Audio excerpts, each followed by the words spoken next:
Hey everybody, it's Jason from the Texas Gun Vault, and once again it is Sunday, and that means it's time for the Texas Gun Vault Poll Question of the Week, a weekly vlog that I put out where I ask you as my viewers and subscribers about something that deals with guns, gun culture, history, news, or current events that I want to get your thoughts and opinions on. And this week's question deals with cool suppressors like this Bowers Biddy and this Salvo 12 from Silencer Co. and the new ATF eForm system that's supposed to streamline the paperwork for all these approvals. Well, they claim they're supposed to be coming in at under 90 days, where on these paper forms that I submitted these on, they took over a year. So as I said, this week's question is dealing with the new ATF eForm system and the whole streamlining of the process of trying to get your paperwork through to get approved to buy things like these awesome silencers. I know that there's some people out there like myself that already own a bunch of suppressors, and this is only going to incentivize us to get more. But there's a lot of fence sitters out there that may have never even gotten into the world of NFA, and they live in a state where it's allowed. I know some people are going to say, Jason, I don't live in a state where I can have these. This is a stupid question. Well, not everyone's in that situation, and there's some fence sitters in those states that are like, I'm going to hold off because of the tax or the wait time. And who knows, maybe now with the possibility of getting that suppressor in under 90 days, well, maybe they might bite the bullet and go ahead and purchase one. But that's what I wanted to find out with this week's question. So with that said, let's dive right into this week's poll. In the past few weeks, we have begun to see the new ATF eForm system is processing Form 4s faster than ever, with some as quick as 7 days, but many within 30 days. Does this new system and the quick turnaround time encourage you or make you want to buy new NFA items like silencers, since the waits are now so much shorter? So as I said, I was asking this question this week to see if the new ATF eForm system and the faster processing times are going to change anyone's minds.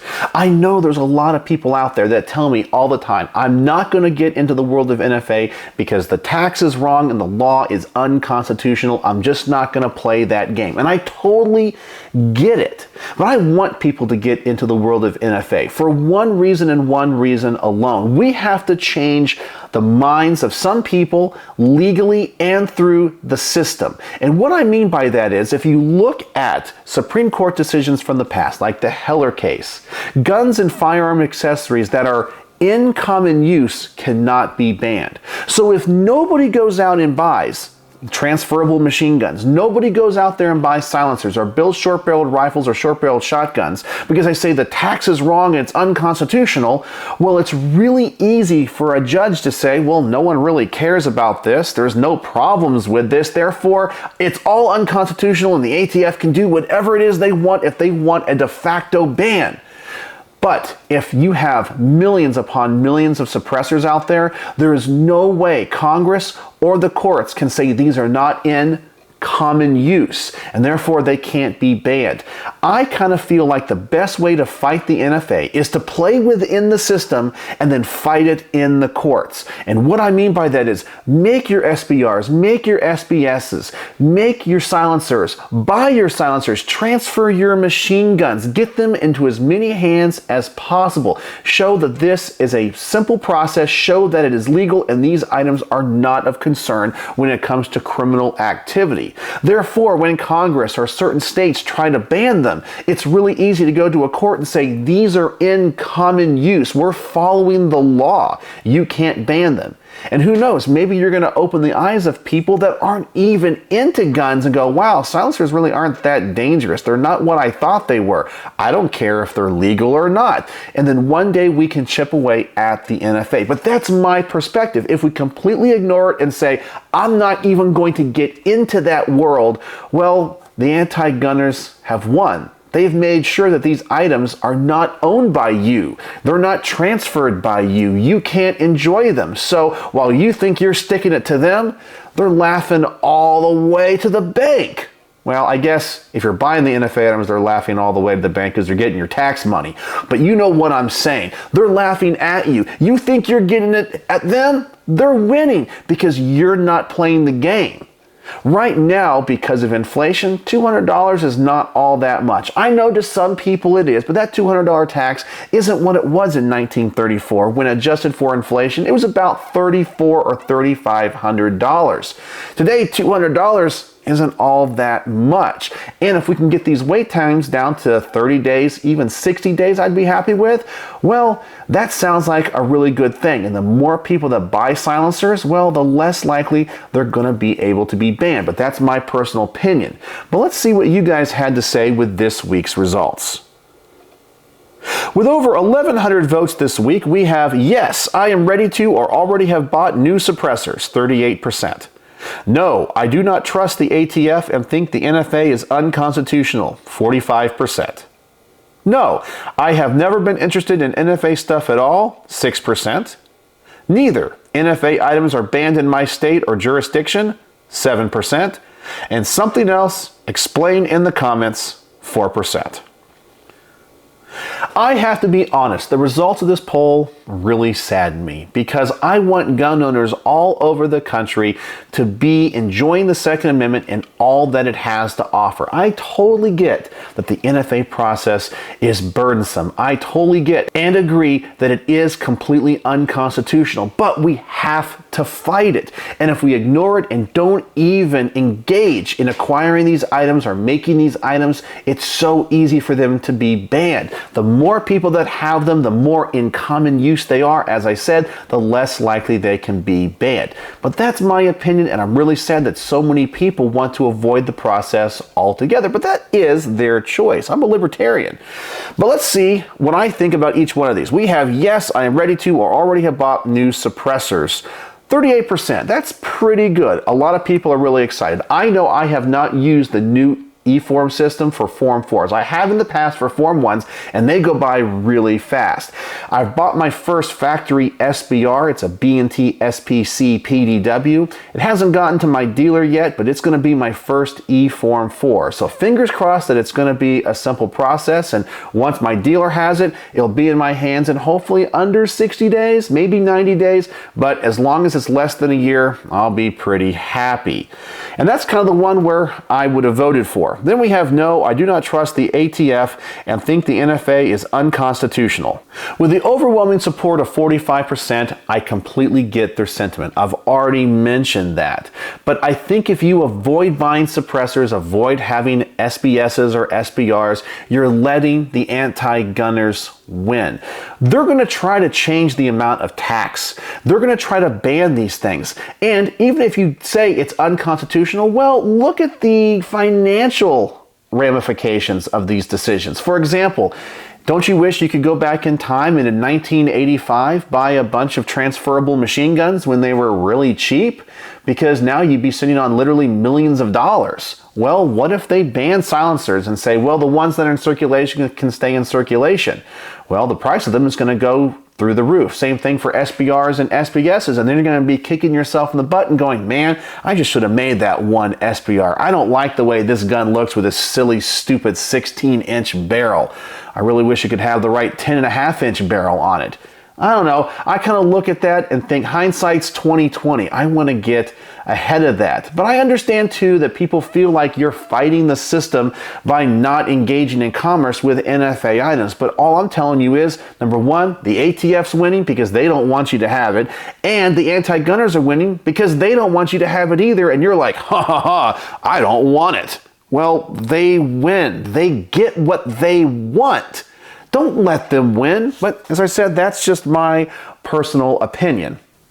Then we have no, I have never been interested in NFA stuff at all. And I get that. Only 6%. Well, I kind of think that number would have been a little bit higher, but I'm glad people that aren't interested in NFA aren't getting into NFA. I mean, if you don't want a silencer, you don't want a short barrel shotgun, that's perfectly fine. But personally, as the guy that loves tactical stuff and likes the history of firearms, well, the NFA stuff is just the coolest stuff. Then we have neither NFA items are banned in my state or jurisdiction. I get a lot of people, whenever I talk about SBRs or silencers in my other reviews, people say, that's just silly and stupid, I can't have it, and they complain.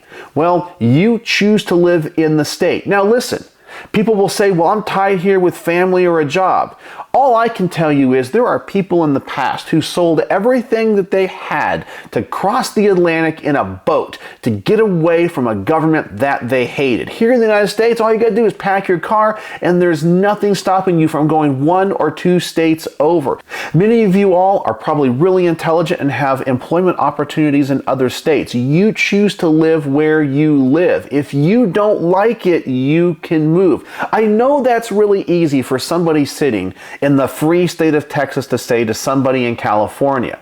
But I have to ask you, what is the price you're willing to pay? If you're not willing to pay the price, willing to get up and move, well, it's not my fault. I'm going to enjoy these items and you choose not to. I don't fault you and nor do I judge you. I'm just saying that you choose to live in California or New Jersey or New York. But if those other things mean more to you than firearms and NFA items, by all means, stay. Just don't complain because you don't move and say, I can't get them, and you're all kind of sourpuss about them in my videos. You guys can move to another free state. That might be a little bit harsh for some people to hear, but it's just my personal opinion. If I lived in a place that was hostile to my political beliefs, well, I'm getting out of there. It's just the way that I am. And then finally, we had something else explained in the comments. So we had results that really surprised me and kind of made me a little bit sad. But I am happy to see a lot of people are excited about this new eForm system. Maybe in a way I'm glad not too many people are as excited, because that means not many people are going to be clogging up the eForm system, so my eForms can get approved a little bit faster. But let's see what you guys had to say with this week's top rated comments. And our top rated comment of the week comes from Wolf Hunter's Armory, who says, the way the AFT, I like how he says it like Joe Biden did, works and changes definitions. I'm just not interested in anything that makes them notice me any more than they have to. I was even considering getting my FFL, but having the government always watching me and inspecting me randomly is the reason I haven't done it yet. He brings up a really good point. In fact, myself, I've been wanting to get my FFL. I've been thinking about it, and to get my SOT so I can get silencers in for range reports a lot quicker and a lot easier. Maybe I'll go through that process. And I've been talking to my personal dealer. He's a good friend of mine. And I've been asking, how many times have you been inspected by the ATF? What's the real process? Is there a lot of paperwork? And he kind of tells me the truth. And it seems like as long as you do what you're supposed to do, yes, the ATF can come and inspect just the safes that are assigned to the FFL. So for example, if I get my FFL, I have to have individual safes just for the FFL. So any item that's on that license goes in that safe. They can't come and inspect my personal safes. Well, I feel pretty good about that. But as for the ATF watching you, do you not think they already are? But I totally get it. You don't want to raise suspicion. You don't want them looking at you when they don't have to. But I think they already are anyway. But I also look at it from a numbers perspective. I think the last time I looked, the ATF only had about 5,000 field agents, and that's dealing with alcohol, tobacco, firearms, and explosives. And when it comes to them actually coming out and inspecting people's FFLs, well, it's not that often. And I think legally they can only do it once a year. But a lot of times, as long as you're a smaller dealer, you're only going to get it every few years. But I understand, I'm just going from what I hear from people that have their FFLs. I don't think it's that burdensome. But I totally get it that you just kind of want to stay under the radar. But the landscape isn't going to change anytime soon. So maybe getting the FFL might be the way to go. But I understand Mr. Wolf Hunter's apprehension. Then we have my good friend Matt Moore, who said, at this point, I'm just waiting for the day I can buy Texas-made and stayed suppressors and non-NFA registered item. Well, my good friend Matt lives around here, and here in Texas, as you guys may or may not know, we have a Made in Texas suppressor bill that essentially said, well, if the NFA at the federal level goes away, any Texas-made suppressor that doesn't enter interstate commerce is completely legal to have and is tax-free. Now, the AG of the state of Texas is fighting this in court, or fighting on our behalf in court with the federal government to make sure this law goes into place. I think we all know most likely it's not going to be overturned. As much as I think Texas has the right to do it, because Congress only has the right to regulate interstate commerce, and if Texas made suppressors stay in Texas, it's not interstate commerce. I totally get it. We know that this is an uphill battle. Sometimes I think this is a carrot that's dangled in front of people's faces, and they think, okay, I'm just going to wait for this. I'm going to wait for them to repeal the Hughes Amendment. Well, as much as I want the Hughes Amendment to be repealed, or the Texas suppressor bill to have the full force of law, I think we have to be realistic here and realize it's probably not going to happen. And every day that goes by is one less day before you're not going to be on this earth anymore and can enjoy these things. So why not enjoy them now, or start the process? And then if things change, great.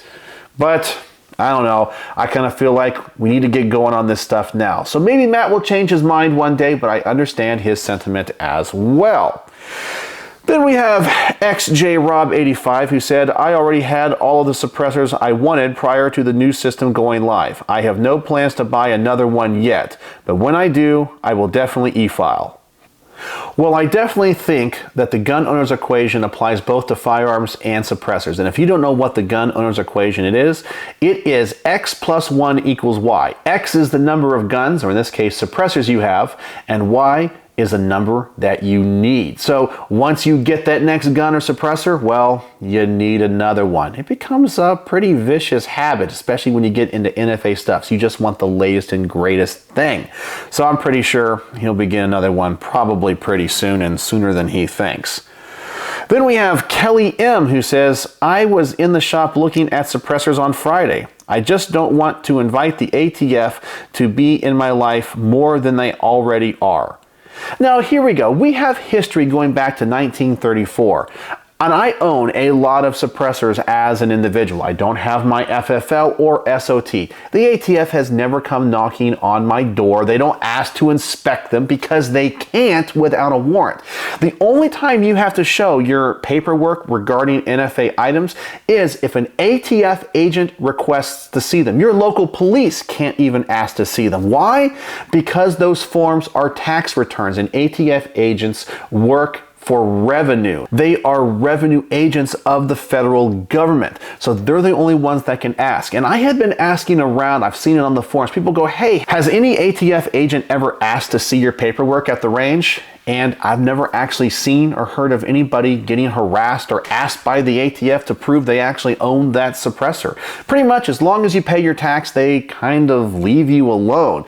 And that's just going back to the history of 1934. So I don't think you really have much to worry about. I think people are more scared about what could happen than what actually does. And fear can be a huge motivator. And don't let the anti-gunners win through fear. And then finally we have Riley C, who said, I got my first cans out of a 10-month jail time 2 weeks ago and have already ordered more. eForms excited me somewhat in buying more. By the way, you were right on the batch processing of paper forms. I had 2 paper forms separated by 3 months, but got approvals at the same time.